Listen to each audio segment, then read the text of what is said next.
So Lodge Manufacturing, the best cast iron, at least in my opinion, they just opened a museum. That's right, a museum of cast iron. It was pretty cool. We were invited to one of the pre-opening days before it went live to the public. And anyways, when we left, we got this goodie bag, and it was like, this thing was like, it was heavy. And because it was full of great stuff. It was full of cast iron, it was full of stickers, it was full of all kind of fun things. And one of them was this beer. It even has foundry dust on the cans. And I thought, man, I just want to put this beer on ice and drink it. And I thought we should make something great in cast iron with it. So that's what we're going to do today.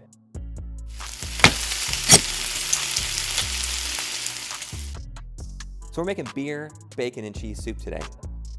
So the base is going to be bacon, onions, garlic, and then we need some liquids. So that's going to be the beer, chicken broth, or chicken stock, and then we're going to need a thickener. So we're going to use a little bit of flour, and then we're going to finish it with some cream, of course cheese. We have some white cheddar today. I know I have that in the fridge. And then we're gonna garnish it. And the garnish, cilantro, red pepper.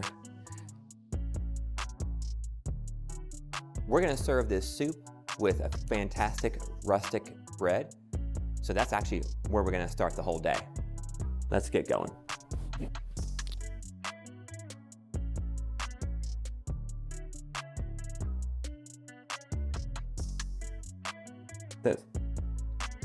Those are not my shoes.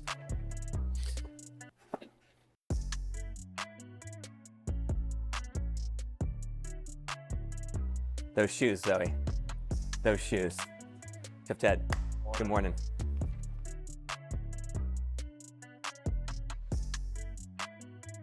So it's time to measure out your ingredients, and we're gonna make this amazing bread.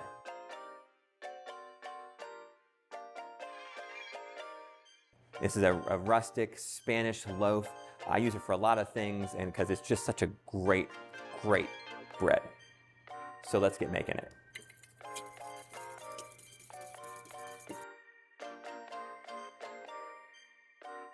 Wet, dry, and right where the wet, dry, and the bowl, where they come together, is where we start.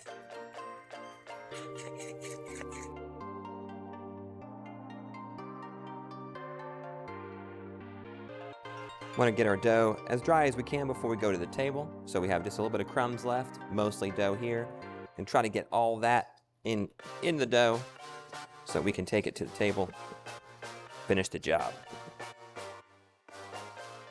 So you take your dough, putting on the table, take all your extra dry ingredients, put it right in the middle. And right now it's super weak, so we're going to develop some gluten by our signature method here at the classroom, fold, press, turn. So fold in half, press one time, turn the dough. Fold, press, turn. Fold, press, turn. I'm just going to keep doing that. Okay. And as you get all your crumbs, put them back in the middle. Continue on.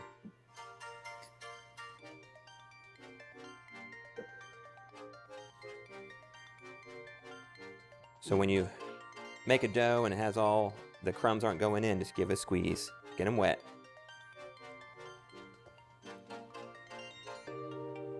Go back.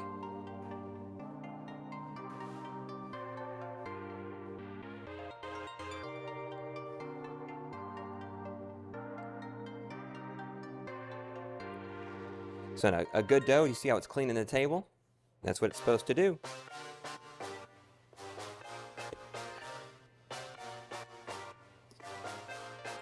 And it was sticky for just a little bit, but most doughs go through a sticky stage. And if you just keep the process going, fold, fold, press, turn the dough. Then most likely you will get through that sticky stage, and if it starts sticking again like it's doing right now, pull it off the table, press a little lighter.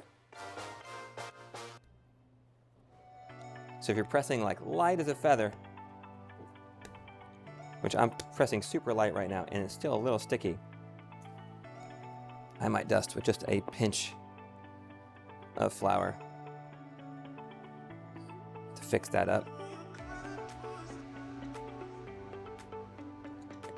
All we're looking for is to be smooth on the outside. When you press your finger on it, fingerprint disappears.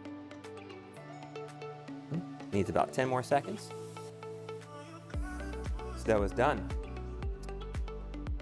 We're gonna let it rise until it doubles, and I'll let it sit here right on the table, although we'll cover it, and we'll come back to that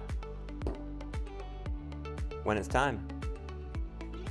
So the bread has now about doubled in size, and we are going to take it out and shape it into a loaf. At this point, you could cut it in half and make 2 small loaves, and I think that's what I'm gonna do. You'll take it and you kind of want to even out the dough a little bit. So you first even it out, and then I'm going to tuck and roll. So I'm going to start at one end and I'm going to tuck and roll. Just tuck and roll, tuck and roll. When you get to the ends, pull the end in a little bit. Okay, tuck and roll, tuck and roll. I'm kind of tucking and pulling back just a little bit, like tension on it. When you get to the end, just tuck in just a little bit, and then continue to roll, roll, roll. At this point, I'm actually using pressure. It feels thinner here and thicker on this side, so I'm gonna use a little pressure to help even the dough out a little bit. So I'm kind of squeezing it where it's thicker, kind of squeezing and pulling it to the side. Tuck in. I'm gonna take it all the way. This one, tuck in just a little bit. And then when you get it to the end, it's a little sticky. We might have to dust with flour, just a little sticky. So I don't want to put a ton of flour on it, but just a little bit to keep it off the table. And then right here, where the bread, where it came together, we're gonna close the seam. So you just pinch all the way down your seam. Pinch it hard, can't really hurt it at this juncture. You might do it more than once. We're going to sprinkle some cornmeal on here.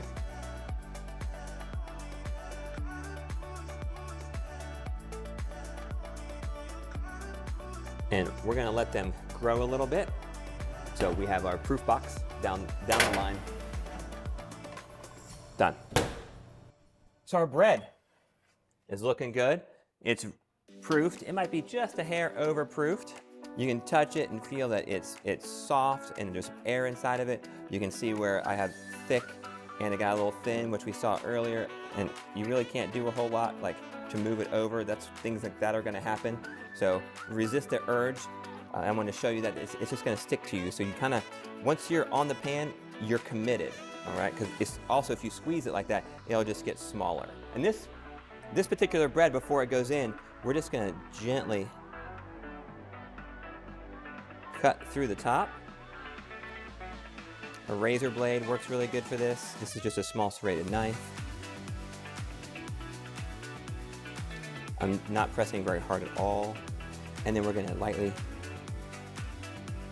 dust it with a little bit of flour.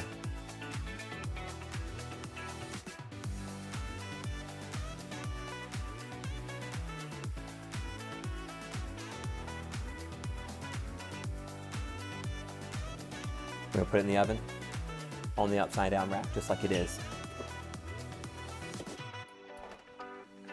We're gonna set our timer, check it. This rustic Spanish loaf is fantastic. It came out beautifully. As we talked about, you can hear it's crispiness. So we're gonna cut it and we're gonna eat. So I like to cut it on a bias or on an angle. Let the knife do the work, slide through. You don't want to press the loaf down, although it's a very firm loaf. And you can eat it just like it is. Soft, warm, and soft, and beautiful. Or you can grill it, which we've done here by laying out some of the bread, putting some oil on it, rub that in. Now, it'll definitely grill better when it's a day old, but I can grill it right now and it'd be fantastic. I'm gonna put it in a nice hot pan and hear that sizzle when it goes in. A little oil and salt on the back to make it even more amazing. Now, we're just gonna start cooking. We're gonna make this beer, bacon, and cheese soup with this Lodge beer, and it's gonna be fantastic. Perfect time for this time of year. Anytime something is round, make sure to cut the ends off. Get that flat spot. We're gonna cut that onion in half before we start to peel it. That's just a fast, easy way. So we're gonna dice this onion.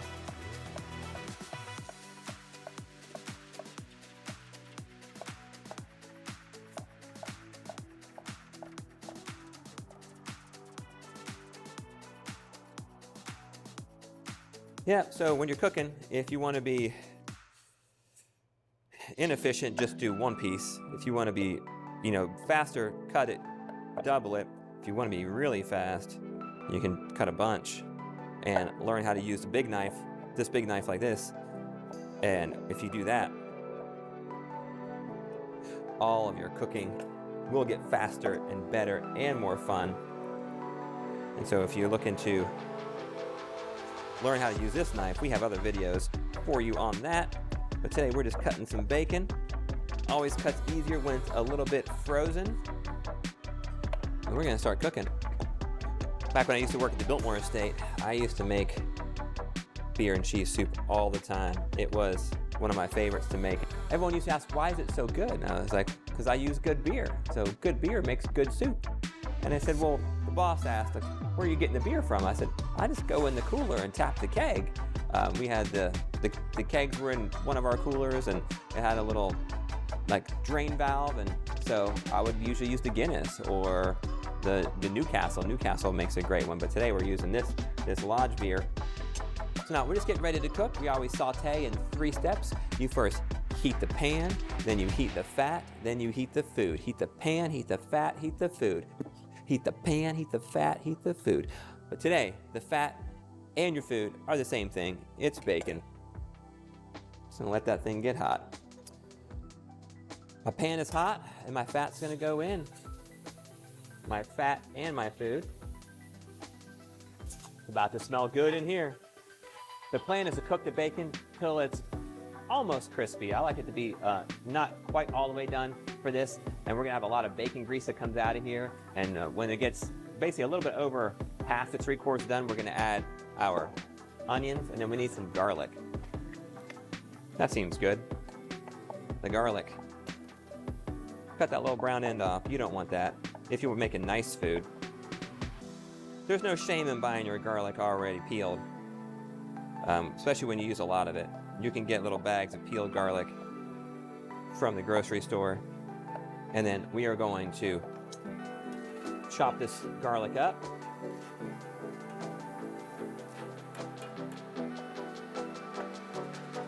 You can smash them if you want to. Oh, lost one. As my kids would say when stuff hits the floor, oopsie doodles.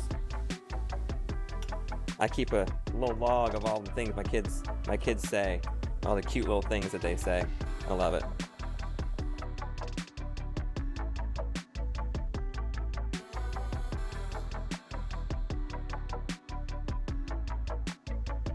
Some cilantro. Gonna peel it off the stems. And you can save the stems for later if you want to, because you can use them. How you know if you can use a stem? Just eat it. And if it has flavor and it's soft enough to chew, it's usable, which in cilantro is very much the case. Now, here's what you need to know about cooking bacon. You ever cook bacon and it seems like nothing's happening, like you're cooking it forever and nothing's happening? It's not getting crispier, it's not getting darker. And then you turn around, you go get a drink, you you do anything for just a short period of time, you come back and it's burned. Well, that's because it's getting rid of moisture first. So water boils at 212 degrees, and when you have a lot of water around, it keeps that temperature down pretty low. But as soon as the water evaporates, then all the temperature of the pan, you'll just be left with the fat. And once there's just fat, fat can get really high temperature and make things cook really, really fast. And so bacon has a lot of moisture in it. And so once the moisture was gone, it seemed like nothing was happening. Now all of a sudden, my bacon is crispy, it's ready. Now I'm gonna stop that cooking by adding a bunch of moisture. So we're gonna add the onions, we're gonna add the garlic, and we're gonna basically bring the temperature back down by adding the moisture that's gonna come out of the onions and out of the garlic. And we're gonna cook this down a little bit.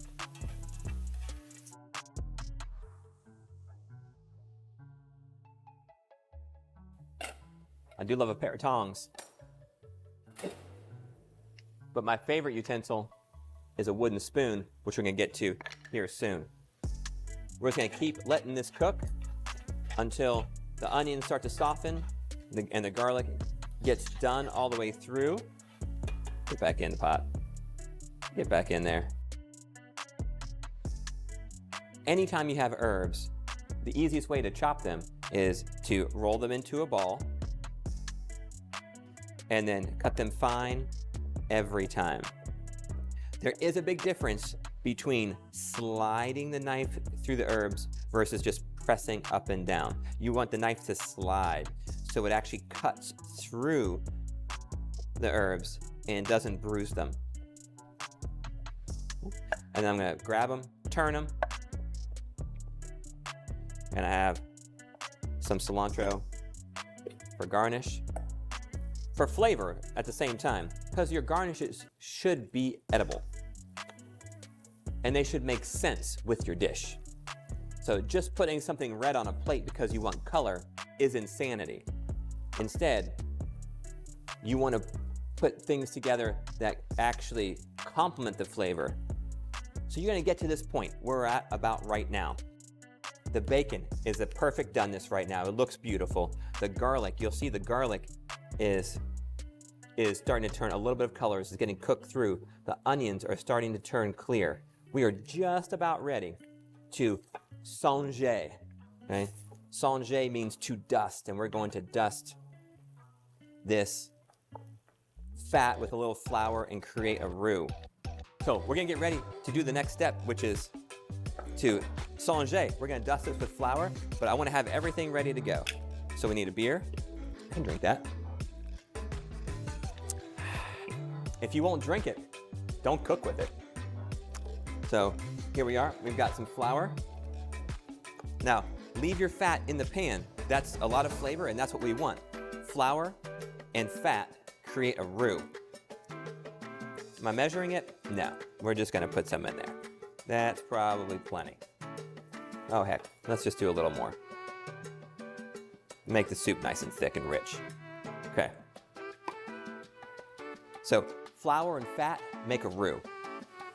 And a roux is a thickening agent, but also it can flavor things. So I want to actually cook my roux in here. One, to get that raw flour taste out of the flour itself.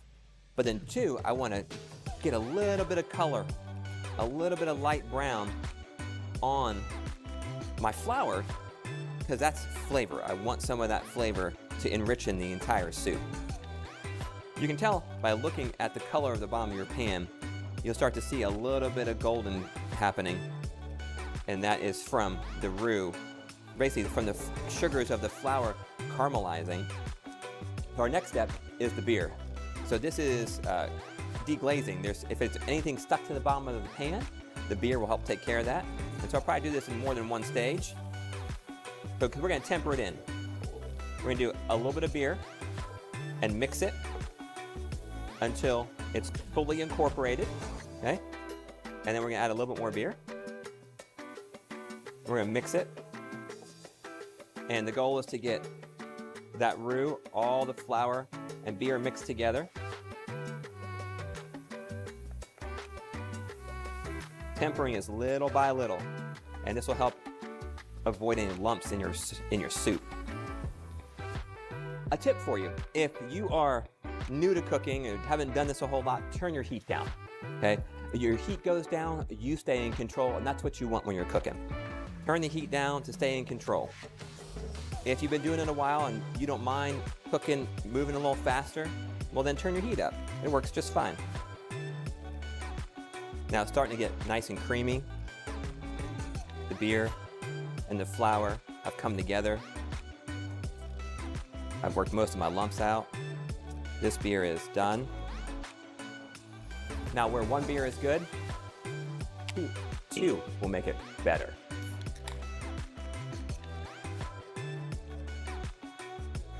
Now scrape the bottom of that pan. It is wanting to stick a little bit. Now this beer is an ale, so 2 is great. If it was a darker beer, I might have gone a little less because you don't want to make it too bitter. So I'm just going to bring it to a simmer and allow the alcohol to burn off and allow it to reduce. Anytime you take something that was this much volume and you cook it down a little bit, the flavor gets stronger, it intensifies. And so that's what I want to do with these 2 guys. This looks amazing. Let's give it a taste, see how we're doing.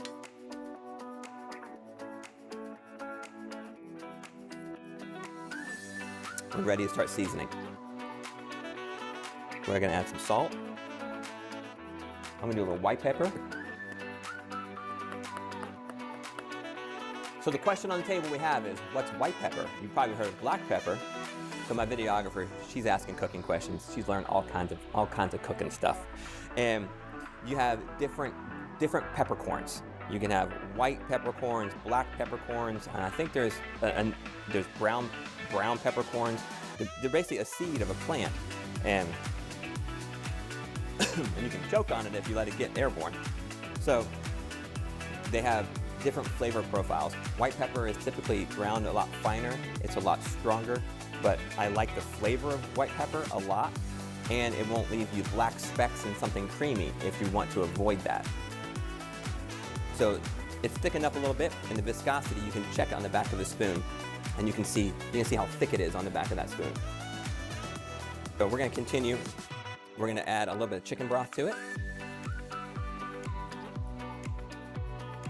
So now we're just going to bring this to a full boil and then just let it simmer a little bit before we finish it off. So we got a couple more things to prep.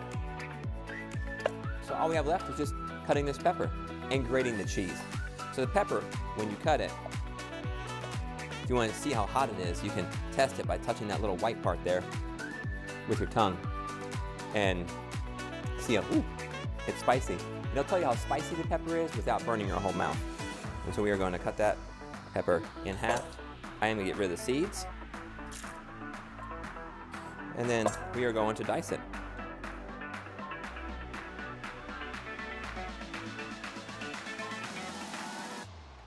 Now we're just going to grate some cheese. I love a good cheese grater. This one's great. So this is sharp white cheddar. I'm going to do a bunch of it.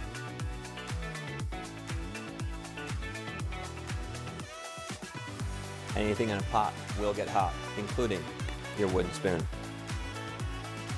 Now, we're going to grate just a little bit of Parmesan.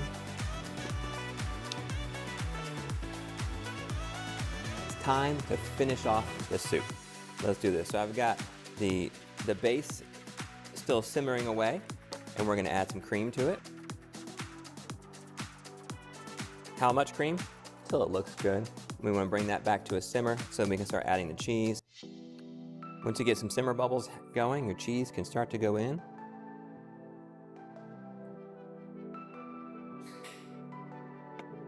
Cheese is last because cheese will burn. And so we'll actually turn the heat off here in just a minute. Give it a taste.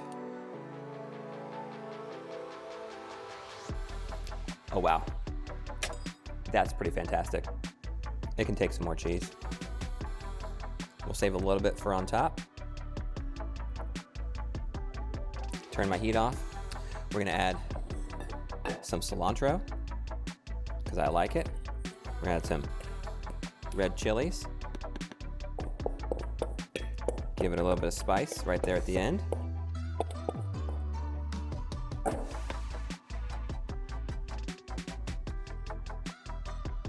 Finish it off. A little Parmesan, some more white cheddar, edible garnish.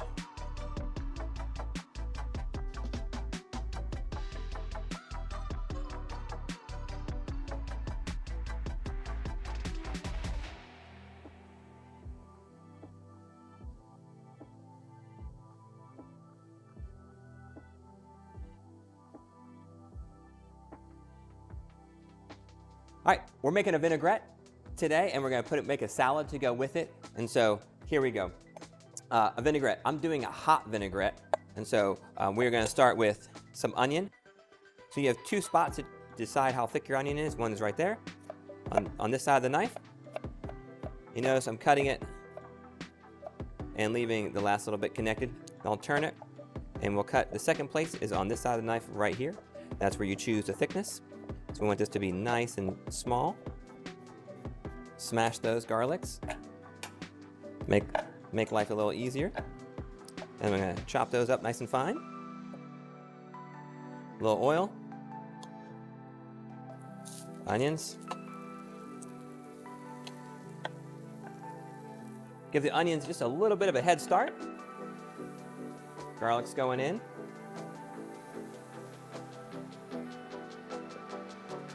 While that's cooking, we're gonna cut the rest of our greens. I'm gonna use a little bit of romaine. I don't want the whole thing. It's just a piece of the puzzle today. So we're gonna cut the romaine in thin strips. We call this a chiffonade, the thin strips.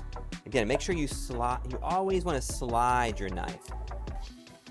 Now my pan looks a little dry. I'm gonna add just a touch more oil to it. Get those onions and garlic cooking well. I want to get a little bit of color, a little brown on them. It sweetens up the vinaigrette. So my greens, romaine. I have some arugula for some spiciness. I have some spinach, some baby spinach. It's going together. If there's anything big, you can cut it down a little bit.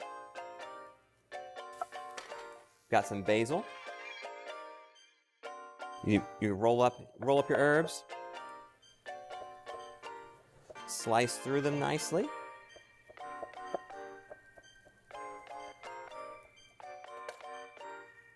That's going in. Then we're going to take a little piece of your red pepper. Pull that off. You can get some of the white part out by scraping it with a spoon. Nice, safe, easy way if you want to get some of that bitter inside off of your pepper and not cut your hand doing it. So then we're going to take your pepper and we're going to cut it nice and thin as you can get. So I also like a little bit of fennel or something else crunchy, celery, cut well, but I just need a little piece. So a little piece of fennel for this one. If you've not had fennel before, it tastes like licorice. I like that black licorice smell and taste, but it's dense. So you want to cut it super thin, and then I'm just gonna roughly cut it in half. It's gonna go into my salad. Last but not least is some almonds. These are toasted almonds. Make sure when you toast your almond, you get brown all the way to the center. Don't leave a little white. Don't leave a little white in the center, because then it won't taste quite as good. And I'm just going to rough chop these. Add that depth of flavor, that nuttiness, the crunch factor. Now, it's time to make the vinaigrette. Put your towel down, give it a little tie, put your bowl in the middle. Keep it from moving on you. So, like I said, this is gonna be a warm vinaigrette. So the warmth comes from this here and from your onions and your garlic in the pan. And we're gonna add some honey. And we're gonna put your mustard in there too, so all this stuff is warm. Mustard to help emulsify your vinaigrette and for flavor. And I'm not looking to cook these at all. I'm just trying to get them warmed all the way through. Mustard and honey, when it gets hot, it just smells absolutely phenomenal. So once it's good and hot, then it's all coming out into my bowl. Now, if you've cooked with me a while, you might be saying, gosh, those onions and garlic were a little dark. That's just how I like them. I just like sweet things, and so the more the onions and garlic are cooked, the sweeter they get. And if you don't like it quite so dark, well, you're cooking, you can do that. And so vinegar, we can use any vinegar you want to for this recipe. I'm gonna use balsamic today, or we could use sherry vinegar, which is another one of my favorite. Doesn't really matter, you just need a vinaigrette. So let's get that a little warm too.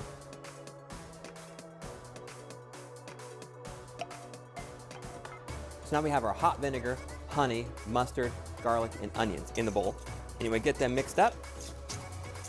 And then we're gonna start making the vinaigrette. So we're gonna whisk fast and pour slow. Whisk fast, pour slow.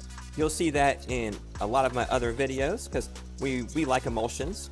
Emulsions are good because when all the flavors are emulsified, when they are basically mixed together without separating, then you have all the flavor distribution in your mouth. And that's really a fantastic part of eating. I don't like having everything separate because food is made to be together. Just like people, just like us, we're made to be together. And there are ratios. There's ratios for how much vinegar to oil that you add. I don't follow those ratios all the time because I like my vinaigrette to have a little bit more bite. So I like to have a little bit more vinegar to the oil ratio. Usually it's 3 to 1, 3 parts oil to 1 part vinegar. I do a little less oil than that just because I like the bite. So when you're in here and you're looking at your vinaigrette, it should look like it's all together. It shouldn't look like oil and vinegar that separates. That's what the mustard helps bring together. And even when you put it on the back of your spoon, it's all really one, it's together. And this emulsion will last for a long time. Let's give it a taste and see how we're doing on that bite. That's fantastic. That is so good. We're gonna stop there. I'm gonna add just a little bit of salt. I'm gonna add a little bit of black pepper. Get that mixed in. Let's put the whole thing together. So you have your salad and you have your vinaigrette. The whole point for me, I'm not a pour my vinaigrette over salad kind of person. It needs to be put together. It needs to be mixed. So we're gonna put a little vinaigrette on here. Gently toss it together. And then it's going straight to the plate.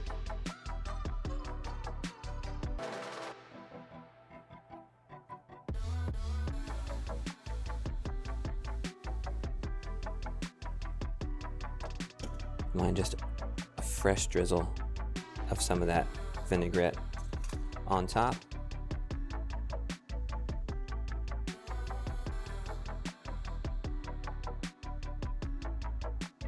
This is a great pairing for this time of year. We have this beer, bacon, and cheese soup with some crusty Spanish bread and a nice wintry salad with a homemade vinaigrette. Thanks for cooking and with me today, and we're gonna cook again soon.